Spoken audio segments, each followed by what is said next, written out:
Now, why would you want to use a 4x5 camera for portraits? Do you like blowing money? Do you like the process taking exponentially longer than any other process there is when it comes to cameras and photography? Then large format might be for you, buddy. So what makes a really good portrait? Is it the wonderfully shallow depth of field, the 0.5 inches in focus and the rest a big blur of bokeh? Is it the sharpness of the pores of the skin? I think we all know that none of that makes a really good portrait.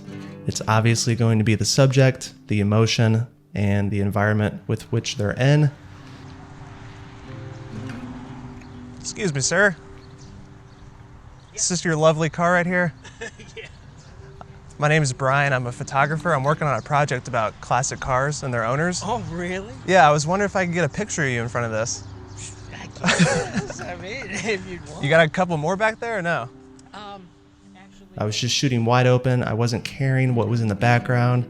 I just wanted the eyelashes to be in focus or the eyes to be in focus, and that's all I cared about. So if you're starting in large format, get that out of your head. Focus on composition. Start out shooting at f11, f16. Work on your compositions, and then use the ability to shoot wide open for positives in the photograph. This is where shallow depth of field would come in handy because there's a lot of stuff in the background that doesn't really add to the actual photograph. The only things I really wanted to focus was him, the purple tailgate on the El Camino, and maybe the blue car in the back, but everything else, it was just there was just trees and houses in the back that I didn't really care about. Where it doesn't come in handy is, say, this shot of this gentleman in his garage. You wouldn't want to shoot this wide open because there are details in the photograph that you want, like the pictures of him and his dad down in the left-hand corner, or the model car at the right. And there's just things in the background that kind of add to the whole environment and add to the character of the person that you're photographing. Actually, this is the oldest one. Yeah. What year is this? 78. Nice. Yeah, I saw you working on it and decided to pop in here and see if you'd be down for a portrait. If you want. So when someone talks about having experience, they're not talking about the time that they spend on YouTube looking at tutorials or the money that they spent on certain courses. They're talking about the man hours or the woman hours that went in to shooting, talking with people, making a ton of mistakes, and fixing those mistakes, and also pushing yourself beyond what you usually do on a normal basis. And I think that's one of the most important tips for portrait photography, because I think a lot of people are scared or shy about photographing other people, specifically on a new medium like a large format camera. And I think that's an important step to take because you have to push through that. And you have to do things that make you uncomfortable, or else you're just going to be stagnant for the majority of your time in photography. And you don't want that at all, because you're just going to be stuck in the same place, and the same people are going to be commenting and saying the same things over and over about your work, and you definitely don't want that. Hopefully the goal is to make it into a book at some point. Yeah, I've been working on it for about 6 or 7 months, just driving around and looking for interesting cars and meeting interesting people, so. That's cool. Yeah, it started because when I practiced with that camera, I would just take photos of cars just to practice, and it got kind of boring just taking photos of the cars, and the owners would sometimes come out and then we'd start talking, and it started taking pictures of the owners too. Yeah, so.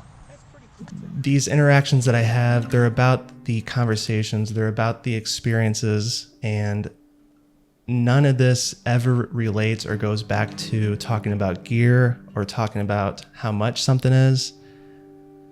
The value of going out and the value of participating in these little interactions that I have with people far outweigh anything that I can get from buying a fancy piece of gear or buying a fancy lens or anything like that, because once I take Bob's picture and say I give him a print and he hangs it up on his wall, No one's going to go up to that print and ask Bob, what camera did he shoot that on?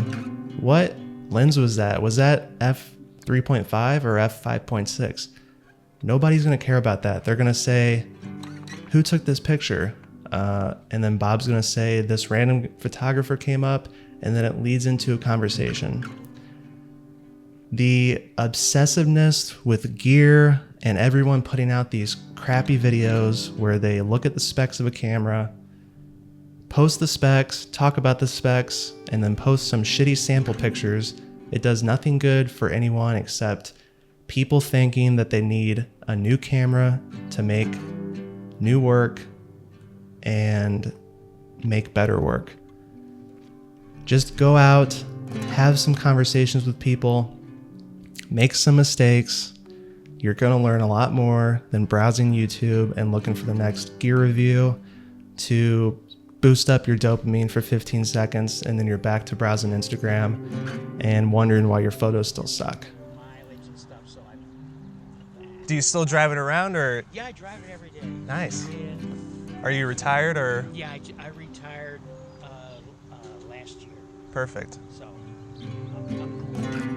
Yeah. I brought up 3 girls, took them to school every day, that kind of thing. Awesome.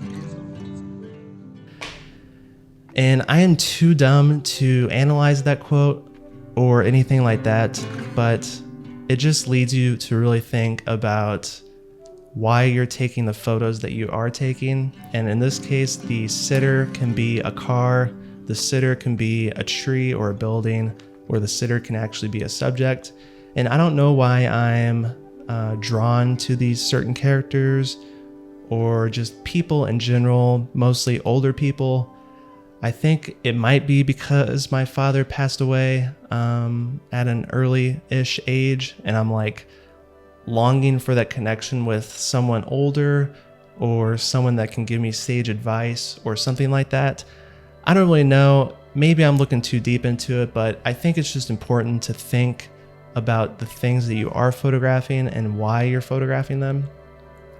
And I tend to not try to think about that too much. I just try to go with my instinct, and whatever I'm compelled to photograph, I photograph it. But I just think it's important to think about those things. And if you're photographing taillights all the time, just think to yourself, why am I photographing taillights all the time? Is it because I like these taillights, or is it because I get a lot of likes on social media and fire emojis? So I don't know. That's just a thing to think about. And yeah, I think I'm too stupid to analyze that quote, but. All right, stay just like that for me. Try to be still.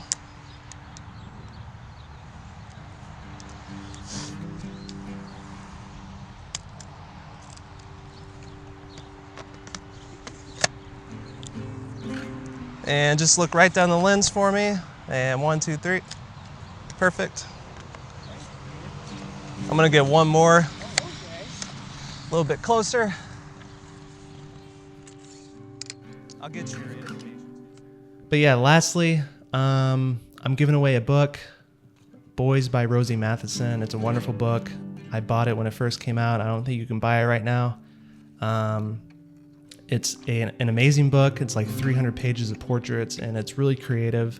There's a lot of writing in it and a lot of life lessons, but I don't really get much use out of it anymore. So I want to give it to someone that can get use out of it. So to end this video, all you have to do to enter the giveaway, it can be anyone in the world. Just comment down below what you've been doing to try to improve your photography.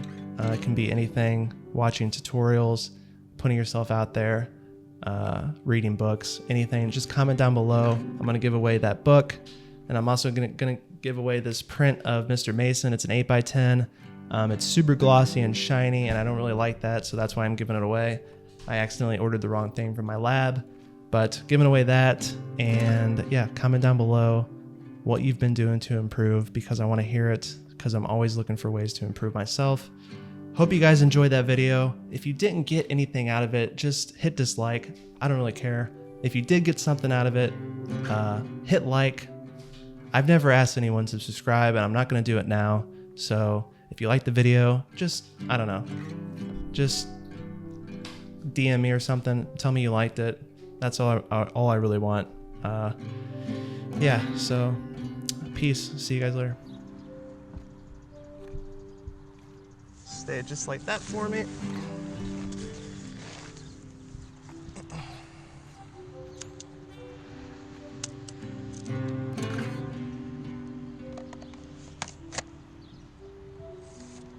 And 1, 2, 3. Perfect. Didn't hurt, did it? No, didn't.